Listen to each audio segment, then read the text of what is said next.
Welcome to Blue Corner, Blue Corner. New name. You guys like it? I'm Devin Gardner, and I am joined by a Big Ten champion now. We're both Big Ten champions now. Jake Butt, former All-American tight end, my former teammate and good friend. Welcome, Jake Butt. You can scan the QR code on your screen to send us your content. And be sure to give us a follow on Instagram, @redcorner_blue corner. Jake, we did it.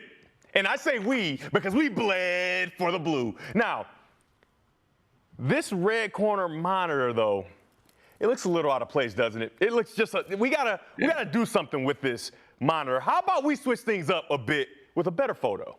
Ah, glorious. Glorious. You like that, Jake? Devin, that is beautiful, baby. It's beautiful. It's what we've been waiting for, baby. That's art. It's poetic. I'm happy to be joined. I'm happy to be hanging out with you for the next hour here, DG. We're national champions, baby. I am so happy right now. I'm trying to contain myself.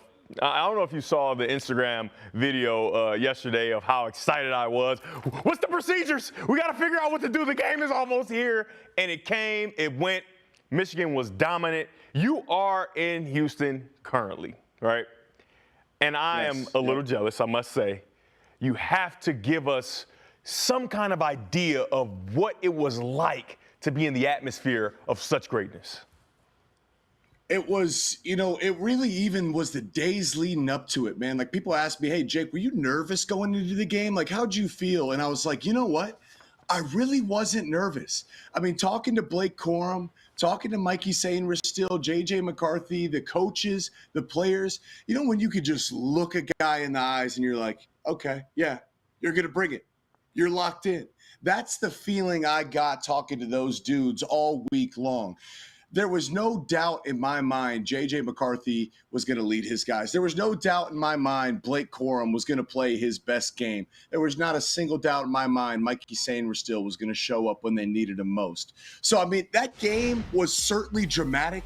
I mean, there was a nervousness and a buzz. How about we start with the opening back-to-back touchdown runs by the Donovan Edwards. That was the place was erupting. The victors had never sounded better than when the band was playing, and it felt like that game was going to be over real quick. And then Washington made some adjustments and they responded, and you could feel maybe a nervousness, but no doubt, no true level of concern, because Michigan was in complete command. And then finally, man, in a poetic fashion, in the fourth quarter to seal the game, Mikey Sainristil, your senior leader, gets the interception and returns it all the way down inside the 10. And I'm glad he got tackled, because the true poetry was then your other senior leader Blake Corum, getting the handoff and punching it into the end zone. That was when you could breathe and relax and smile, and in my case, shed a couple tears. It was absolutely beautiful. Yeah, I wasn't there, but I share a lot of those same sentiments. But I'm a little mad at Mikey Sainristil, and I'll tell you why. I had the score 34-21. So I needed Washington to show up and get one more touchdown, but Mikey stole that from me. He stole my perfection, but it led to perfection for them. 15-0, undefeated, untied, unblemished record. Unbelievable. Amazing. That's poetry, DG. That even what you just said right there was poetry. Let me just ask you, man, because the gravity of this moment, like it felt, yeah, okay. Nothing is more important than the guys in the locker room. Those guys earned it, right? They put the work in, they sacrificed, they bled, they sweat for this. But it felt like this was for Michigan, right? For the former players, for the fan base. Like what makes these guys so special is it seemed like they pulled everyone in the Michigan community in and along with them throughout this year. So let me ask you this, DG. What does this championship mean for Michigan? Jake, you've been on this journey. We were on this journey together as Michigan players. Obviously, we're now fans and analysts of the game. You've seen a lot of blood.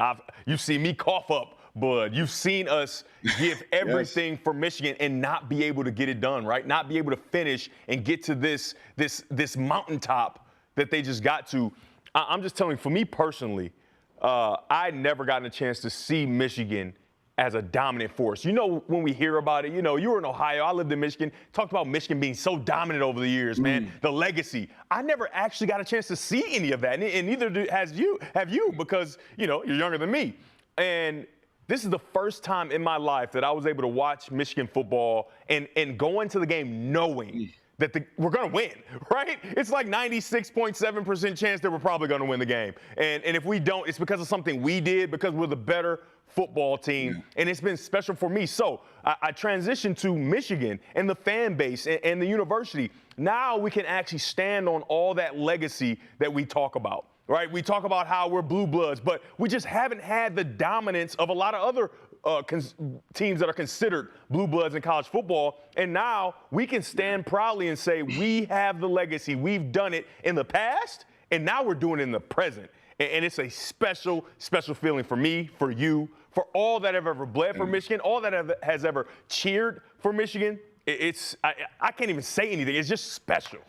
Yeah, wonderfully said. And dominance is a great word, because there was glimpses of dominance, right? There was glimpses of dominance, but you hadn't seen them be dominant when it mattered the most. And you can see this, you know, on a micro level within the game. Even there was dominance, and then there was stretches where Washington, you know, played great defense. It's been a few years where Michigan had been dominant at times. They, you know, finally started to dominate Ohio State, their rival. But the question was, and maybe this was the pain, because it's like, hey, we see, Michigan, that you're capable of being dominant. But the question then is, why can't you do it in the playoffs? Why can't you do it when you need it most? Why can't you get over the hump? And I think the pain from having to continually ask that question was equal to the joy, and it led to relief and joy and excitement when we got to see them dominate. They dominated Bama defensively. They dominated Washington defensively. You know, they dominated this game. You're exactly right. It's been we'd heard the whispers of the history, the winningest program in college football. I was born in 1995, bro. And you're exactly right. I haven't seen it like what we saw it on Monday night, man. But let me ask you this, DG, because there's one guy that's certainly dominant, and he's Blake Corum, the senior leader. He was named the title game's offensive MVP after his 2-touchdown performance against Washington. And after the game, the Wolverines running back was eager to spread the love. Coaches always say playmakers have to make plays, and you know, don't wait on anyone else to make a play. But you know, today was a complete, you know, team effort. You know, there's so many people making plays out there, and when we needed to play, someone made it. Whether it been myself, whether it been Will, whether it been JJ or Donovan, you know, Colston. I could keep going on and on just because so many guys made plays. But when the play needs to be made, playmakers make them, and we have a lot of them. You know, DG, we talked about it briefly yesterday, but, you know, the makeup of this team, it is special. What does this title game tell you about the makeup of this team? Man, I just can't do anything but smile looking at that young man talk about his teammates after having such a great game, obviously, and being the MVP and being injured the year before and the year before that and not being able to play in these games. And he comes back to Michigan, and like you and I both said, we didn't think he should, right? JJ was going to take the next step. You're going to have limited carries. You're not going to have all the opportunities to have the dominance that you had a year ago. Go to the NFL, start your career, right? You're a running back. You're taking more and more hits, right? You got a short lifespan. Why not leave? And he's obviously a lot smarter than we are. And his love for Michigan drove him back to Michigan with a few of his buddies as well. And they were able to get it done.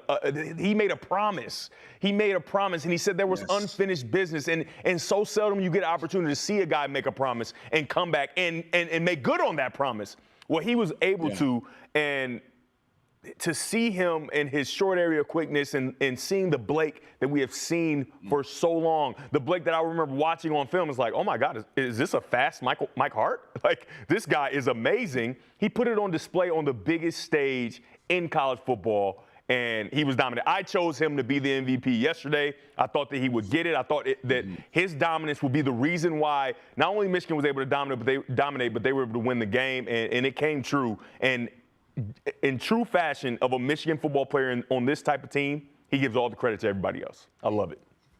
DG, it was divine in nature. There was a promise by the Warrior, the Warrior that was injured, the Warrior that they said, will he ever fight again? Will he ever rise to glory again?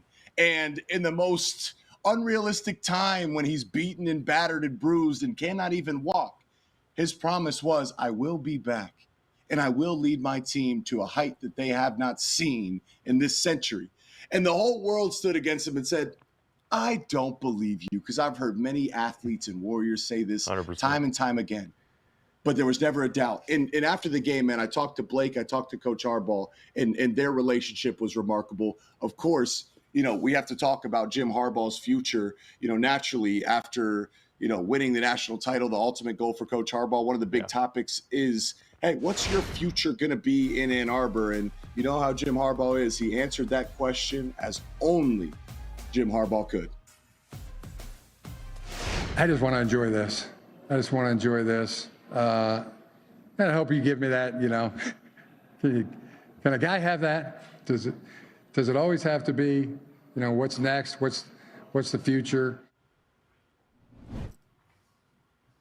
Unbelievable, man. It's can he have it? I think he can have Allow it, DG. him to bask in this win. Yes. What do you think? What do you make of Coach Harbaugh's season? Second to none. It's the greatest season in the history of Michigan football. And that's not just me saying it. That is Charles Woodson, who was a part of another team that everybody looked at as the best team in Michigan football. He said if they get it done yesterday, that they were the best team in Michigan football history, and he's the coach of that team.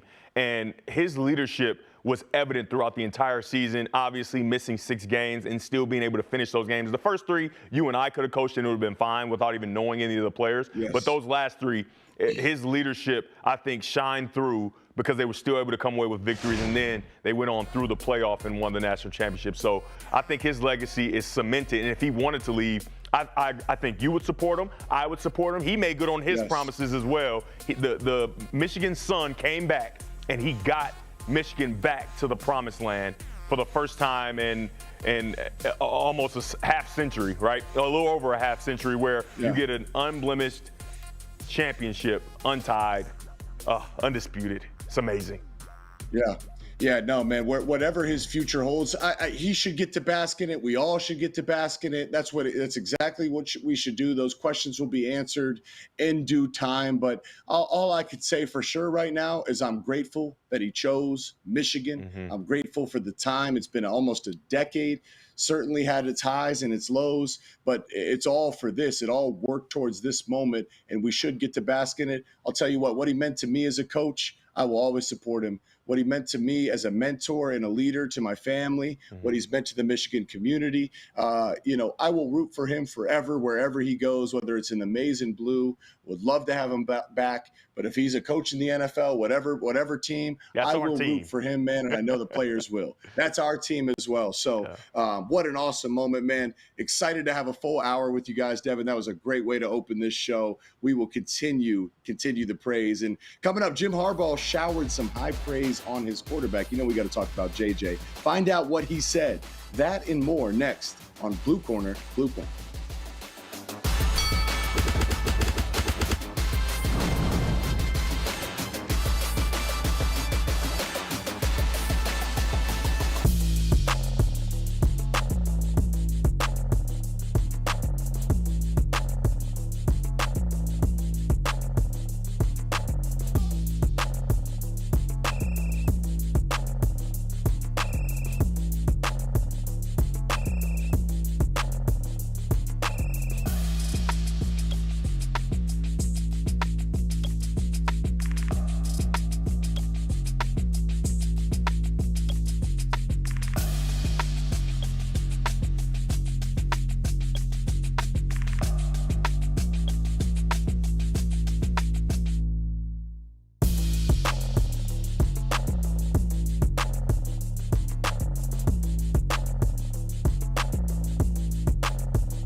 All right, welcome back to Blue Corner, Blue Corner.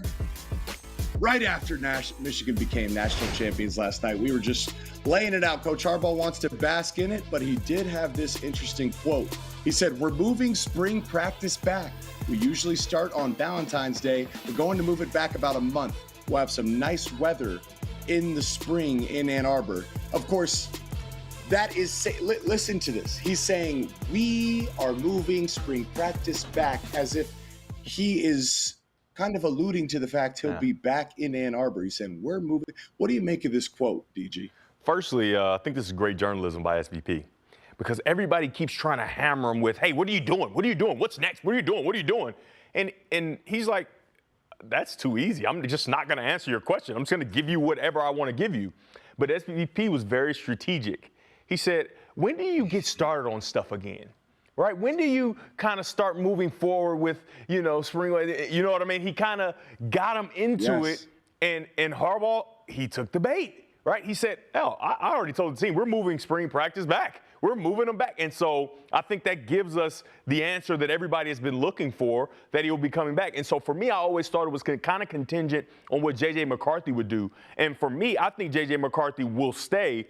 Thus, I think Jim Harbaugh will stay, and I think he gave us that answer that everybody wanted right there in that quote you just read. Great job by SVP getting that answer out of him. How about that, huh? Great job by SVP. Yeah. Sometimes you gotta, if the front door's not working, maybe you gotta knock on the window, or you gotta go around to the back. Yes, exactly. and we'll see see what happens and what to make of that. But I think that's an encouraging moment. And maybe we read too much into it or not. But clearly, when he's referring to his locker room as we, that's a big deal. And I do agree with you, DG, that JJ is a big factor in this. They seem to have a very rare relationship. Oh, man. I mean, you know how important it is, quarterback and coach, quarterback and quarterback coach, quarterback and play caller, but certainly quarterback and head coach. Patrick Mahomes and Andy Reid, right, is a great example. It seems like they're tied together through space and time. I'd imagine maybe they're sitting down and having some coffee or breakfast and meals together to consider their collective futures. Yeah, 100%. You can tell by how he speaks about JJ as his son almost, right? He has a son on the staff and he has other sons, but he looks at JJ as truly as his son. And when you, Jake, right, a guy who in 2020, when Michigan was down in the COVID year, he sent out a quote to disarm the fan base and tell them everything was going to be okay. He made some promises that he would beat Ohio State, that he would win the Big Ten championship, that he would win a national championship. And like we talked about with Blake, how often do people make good on their promises, especially in sports? He called his shot, and he drilled it like Steph Curry with the time running out. Awesome. DG, well said, man, because you know what? It does seem like, and Coach Harbaugh literally said this in our post-game presser at BTN. He said, hey, I consider these guys my sons. I consider them my football sons. They are my family. And it's very genuine. Again, coaches say that. Again, players make promises. But what Michigan did this year and what makes this victory so sweet is it fully vindicates all those promises in those words. Yes, it does feel like family. It does feel like JJ's his son, and it does feel like that's going to be a big-time factor in both of their decisions. Couldn't agree more. Well, coming up, the guys from Rivals Down South, that includes my good friend T-Bob, they're waiting in the wings. We've got the conference clash coming up on the other side of the break. Stick around.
welcome back to the conference clash. This is Blue Corner, and the rivals down south. You know, we had to include the SEC guys because you guys were left out of the national title game this year, man. It was a glorious, glorious night for us in Big Ten country, which includes all the way out on the West Coast, future Big Ten member, Washington Huskies. So that's T-Bob Hebert. That's SEC Mike. T-Bob, I do want to give you a quick little chance to reflect. You were hell-bent that Washington was going to get it done.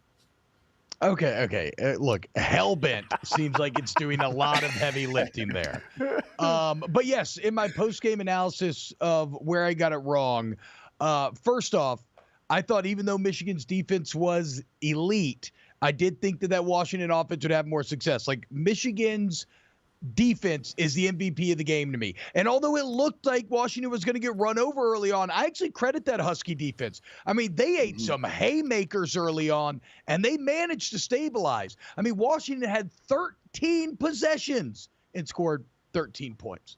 So I was wrong there. And then, you know, I scored Washington higher on the intangible front, talking about the battle-tested nature, right? The tougher schedule they'd survived. And I was clearly just misjudged that Michigan had a lot of those same traits and then some, right? I mean, this is a very experienced team, pretty unflappable. They've been in battles against Ohio State, Penn State, Iowa, Alabama, now Washington as well. So I was wrong, but I'm glad to be wrong because Michigan is the undisputed champion of college football. And Mike, I don't know who needs to hear this, but the best two teams played last night. So don't hit me with any Alabama or Georgia crap. For me, the college football season ended on January 1st. I mean, I didn't even know there was a game last night. I was waiting for I was told there was going to be a video game trailer that we didn't get. But, yeah, with no Georgia, with no Alabama, this is an irrelevant game in my mind. Georgia would have whooped the field of both of them. But what?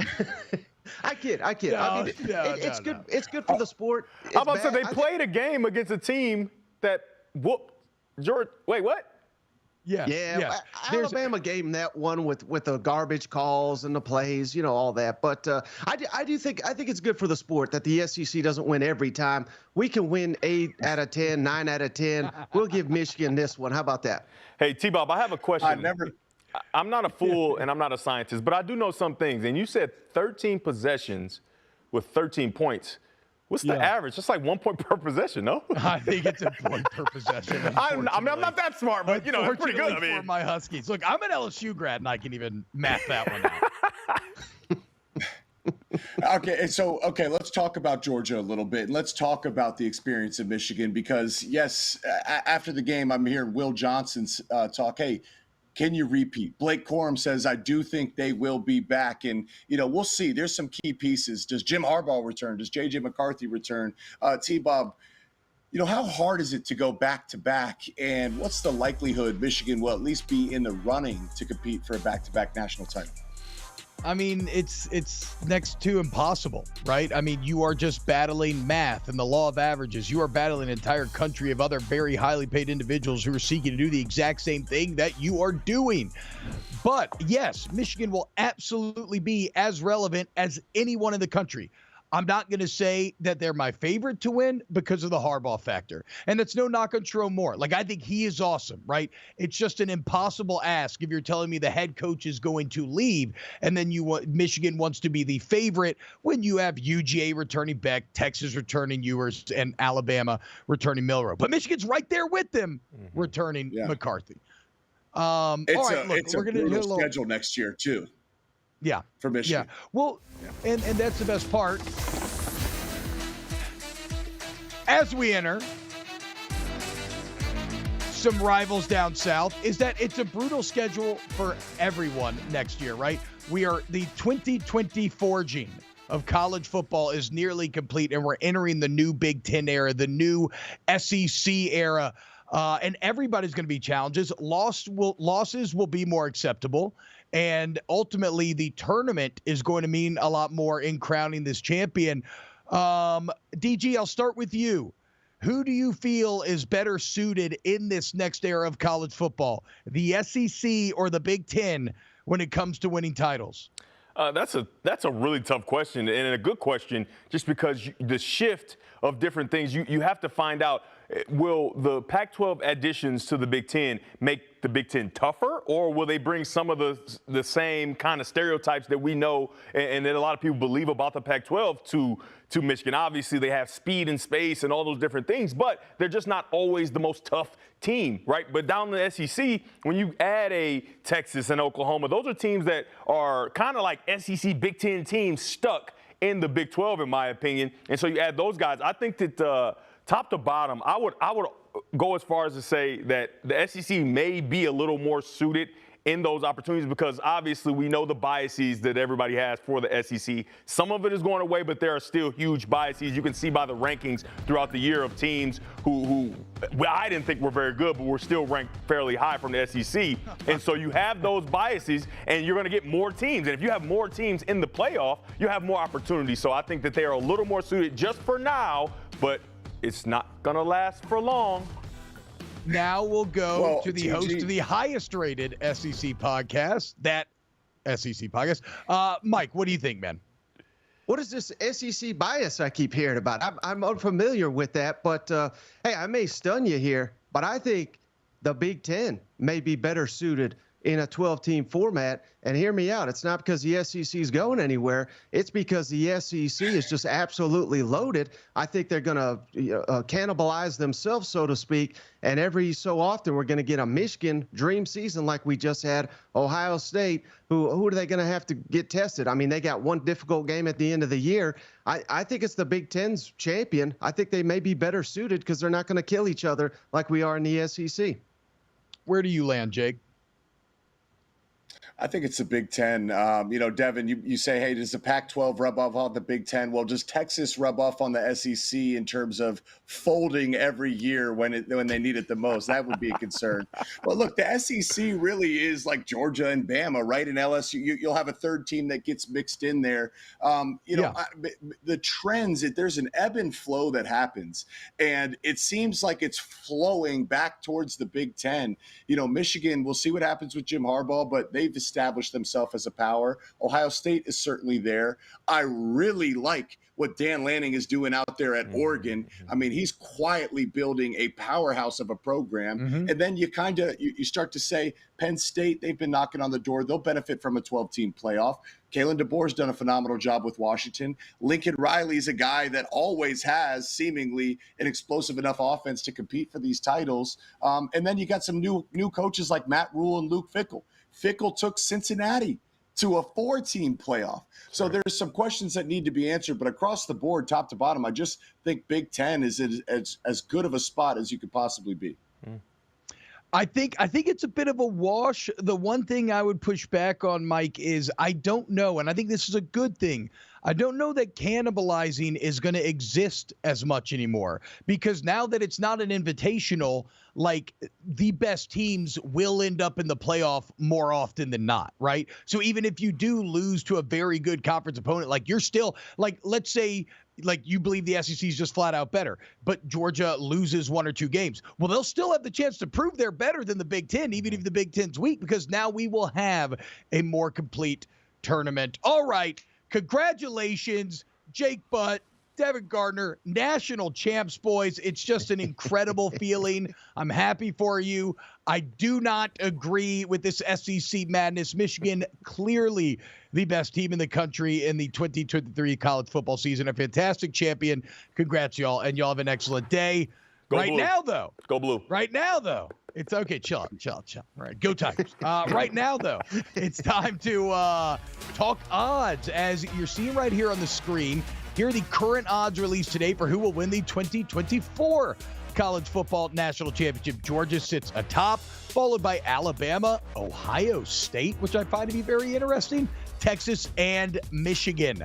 Given that this is an SEC show here on Rivals Down South, Mike, let's play a little game. I want you to give me your confidence, low, medium, and high on the SEC teams in this mix to win the Natty. Let's start with maybe the most interesting here, the Texas Longhorns.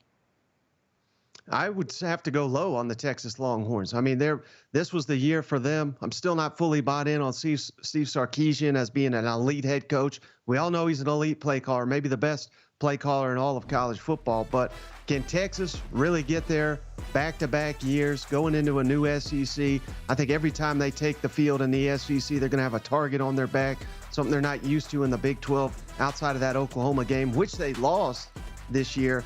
Very little confidence that Texas navigates their way year one in the SEC to the college football playoff. So you don't even think Texas makes the playoff, right? Because we're talking about at least making the semifinals here, the Final Four. I would actually have Texas as a favorite to make the playoff. What they did feels very sustainable. And look, I was one of the biggest Steve Sarkisian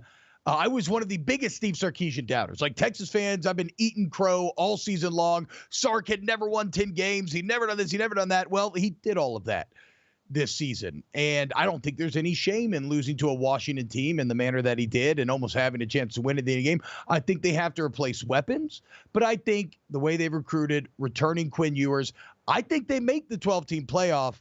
I don't think they make the semifinals, though, to your point. They probably need a little more seasoning, a little more time compared to some of these other superpowers. Like, don't forget, dude, this Michigan win yesterday was the culmination of a 9-year journey for Jim Harbaugh in this era where we're give it to me now. We want immediate gratification. They stuck with Harbaugh after a 2-4 COVID year. So, like, there can be down years, there can be tweaks. These things can take time, and you can still reach that ultimate goal. So, it's a lot of words to say I'm actually with you and that I'm low that they make the Final Four, but I'm very bullish on them making that 12. Next on the list, your favorite team, Mike, the Alabama Crimson Tide. Yeah, I'm very high on them being not only a playoff contender, but winning the whole thing, T-Bob. I think this is the worst team. And worse is probably not even the right word here, but of all the teams that Nick Saban has had since he started his dynasty, and I'm not counting the first year, obviously, where it's a complete rebuild, but from about 2008 to now, I think last year's Alabama team would lose to basically every Alabama team he's fielded, yet they won the SEC. Had they not made so many mistakes in the Rose Bowl, they would have wiped the floor with Washington, would have won the national championship. Alabama's poised to take a big step forward next season, and that's wild to say because they just won the SEC, made the 14 playoff. They're going to be there in the end. They'll make the Final Four for sure in next year's playoff field. So this team that lost 2 games, Mike, and should have lost 3, would have wiped the floor with Washington? What kind of sense does that make? Not a doubt in my mind. Show me the Alabama game this season in which the offense actually did something against a good defense. Like, this was a very flawed Alabama team. They just got up for LSU. The Georgia game because it's a Knicks. Yeah, exactly. But you can't say that because LSU's defense was god-awful. Like, there is no moment. So, no, I'm going medium on Alabama. I'm kind of feeling the Tide fans that are out here suddenly question Jalen Milroe as the quarterback of the future. And now to your point, I think Nick Saban, this was always a rebuilding year, and it was going to try to get better next year. But I think everybody's going to get better next year. Like, Alabama's not the only team that's going to improve over the offseason. So, again, very bullish on Alabama making the 12-team playoff, medium confidence that they would make the Final Four. And now we arrive at the supposed successor, the man who would be him, Kirby Smart and the Georgia Bulldogs, on the edge of 30 wins in a row, on the edge of 3 national championships in a row, something still unprecedented since the 1930s, since the AP poll existed in the modern college football era. Where's your confidence that Georgia will find themselves amongst the Final Four? Incredibly high. I think they're going to win it all, T-Bob. As soon as Carson Beck announced he's coming back, they were automatically preseason number 1. They're bringing back so many weapons, the entire front 7, all that defense coming back. We got offensive linemen returning for 6 years in Athens. It's unheard of. But somehow Kirby's got them kids brainwashed. It's the disrespect card. It's, revenge tour, even though they lost 1 game. They've lost 1 game of significance in 2 years, T-Bob, yet they have something to prove coming into 2024 in this new format. I'd be stunned if Georgia doesn't make the Final Four. They're going to make the national championship, and right now I think they're a heavy favorite to win the whole thing. Yeah, I mean, look, for once, Mike, we do actually agree on this count. This was the Beck and Bobo issue for me here in year one was that it was year one, right? And that ultimately trying to win a championship with new guys, like it's when you get to the biggest moments, it's just tough, even though on paper it can look really good. And sure enough, what ended up happening? Cruise through the regular season for the most part, put up great numbers, but when you got to the biggest moments, you didn't have the Monken and Stetson Bennett combination that pushed you across the finish line. And you want to know how good Monken was? Like, look at what the Ravens are doing right now, right? He goes to Baltimore. He's the OC. They're now the 1 seed. Georgia falls short. That said, I think Carson Beck next year potentially becomes the number 1 overall pick in the NFL draft. They add Etienne, as you saw in the graphic from Florida. I mean, maybe like running back was a position where they could have had a relative weakness. The defense is going to return a ton. The offense is going to return a ton. They recruit. I mean, the latest recruiting class, of course, is just the best class we've ever seen, chock full of 5 stars and 4 stars. So, no, Georgia has made an unstoppable machine. And if we're just betting on what's more likely than not, yes, of course, you should be very high on the Bulldogs that they will make the Final Four and probably win the national championship next season. Unless, Mike, your Tennessee Volunteers have something to say about it, dude. Have they even seen the Amaliaba? Last time Michigan won it all, 97. Who won it all, 98, T-Bob? I'll answer it for you. Them Tennessee Vols with Nico. It's history's going to repeat itself. I mean, dude, T. Martin reincarnate. All right, coming up next here on Rivals Down South, the message boards were on fire yesterday. Could Kirby be leaving? Plus, 2024 coaches on the hot seat and the number 1 recruit in the country choosing LSU. All next here on Rivals Down South.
What's that?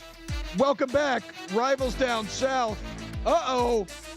SEC Mike, it looks like we have a developing story here from the Twitter account Message Boards Geniuses, as reputable sources are relaying strong rumors to Nick60 on the UJSports.com forums that Kirby Smart is being pursued by the Washington Commanders and the Atlanta Falcons to the tune of $20 to $25 million of bait.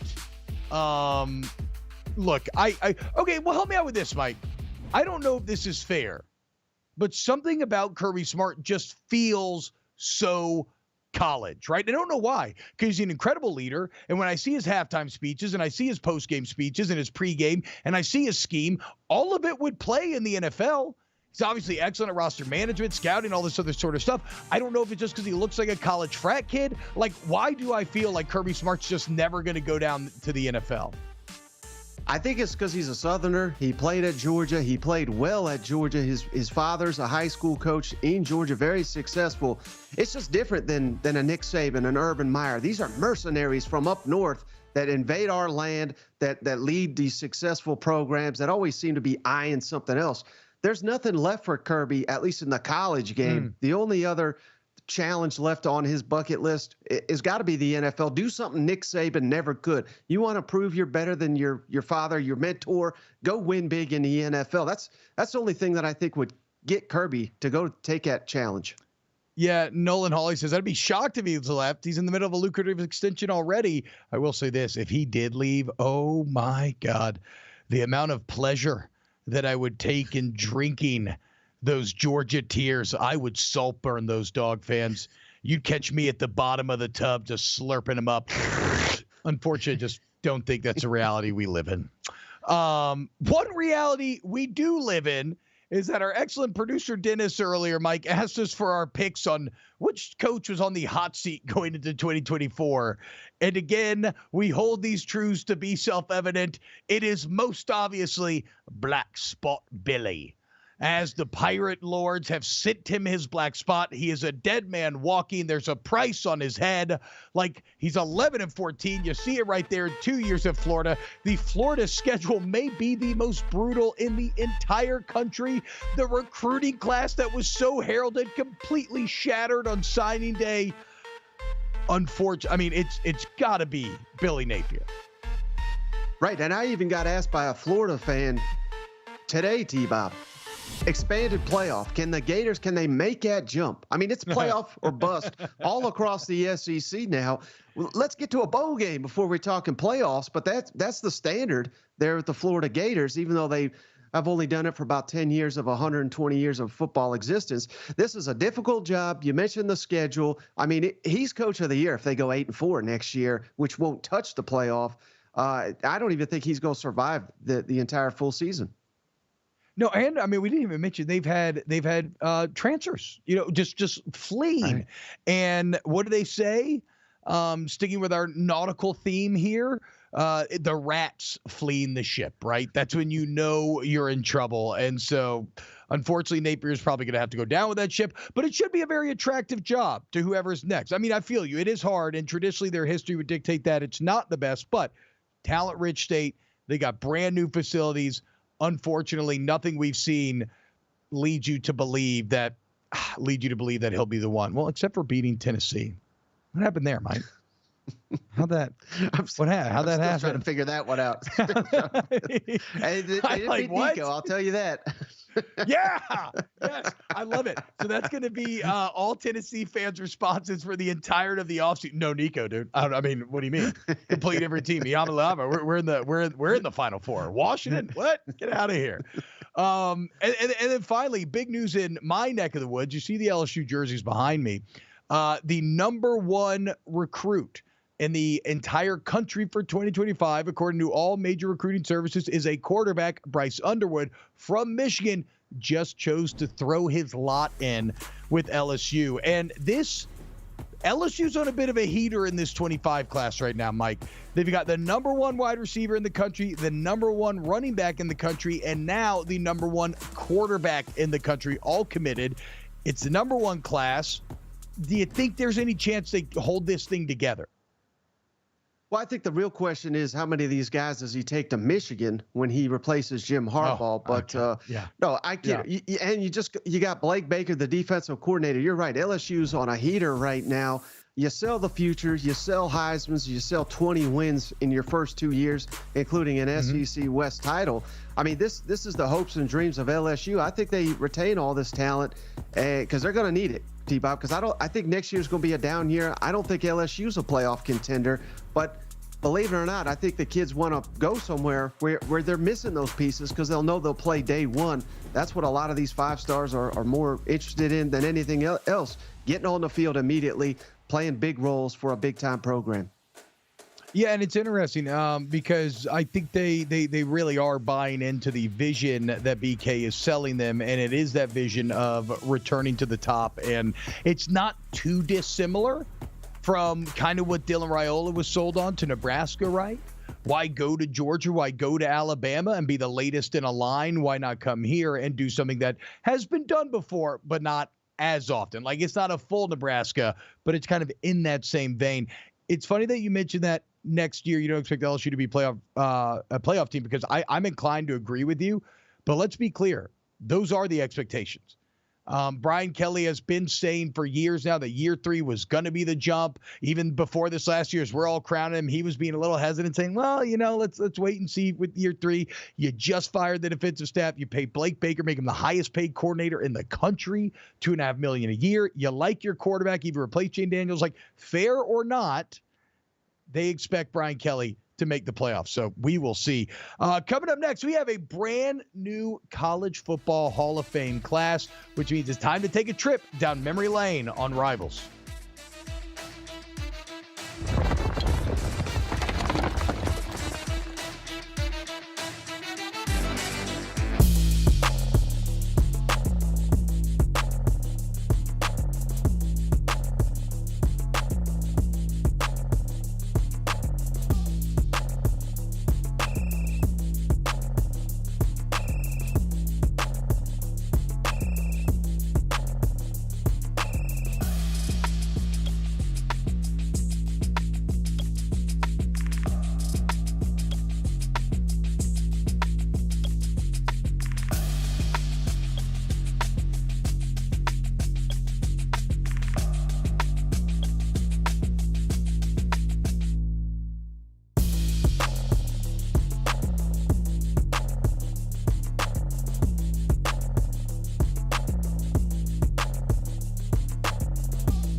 Welcome back, Rivals Down South, and we got a new 2024 College Football Hall of Fame class. Tim Couch from Kentucky, Alex Smith from Utah, and Randy Moss from Marshall. Mike, give me a Tim Couch memory. Yeah, believe it or not, one of the reasons I love college football, I was in Neyland Stadium. They had a quarterback you may have heard of, Peyton Manning. The other side had Tim Couch. They booed him relentlessly. He was supposed to go to Tennessee. Last minute, he flipped, obviously, to his in-state Kentucky team, but that was an all-time game, back and forth, back and forth. I fell in love with college football that day. Playing for the Pirate, I mean, there's just so many stories with Tim Couch. He deserves every bit of being in the College Football Hall of Fame. Yeah, I was like 9 at the time. He was the first like overwhelming feeling passing quarterback. And then I want to get to Alex Smith, because when you look at Alex Smith, you could argue that the combination of him and Urban Meyer had an almost Steph Curry-like effect on changing all of college football. Like the same way that Steph Curry revolutionized the NBA with the three-point line. Think about zone read. These kind of dual threat quarterbacks that now dominate, quite simply, just these zone read play. Like that was Meyer, that was Alex Smith, and now it's everybody. It was born there at Utah. He was a massive winner, 12-0 that junior year. And then you get to Randy Moss, Mike, and if you've ever looked at Randy Moss's stats, they're just the dumbest statistics you've ever seen in your entire life. Right. He could have played at Florida State, could have played at Notre Dame, ended up at Marshall. I mean, he's the ultimate redemption story, and of course went on to the NFL's maybe the best receiver of all time, not named Jerry Rice. So all these guys deserve it. And you didn't even mention Dan Mullen, but his legacy is there with Alex Smith as well, offensive coordinator at Utah, and their impact on the SEC, best coach in Mississippi State history, in my opinion. But the ramifications from Alex Smith are felt across the country. Randy Moss in 13 games, 1,800 yards and 26 touchdowns. What are we talking about, bro? All right, look, it was a great college football season. Congratulations to the Michigan Wolverines, the undisputed college football champ. But the SEC will be back. SEC Mike, thank you so much, my friend. I'm T-Bob Hebert. We'll be back with more Rivals Down South.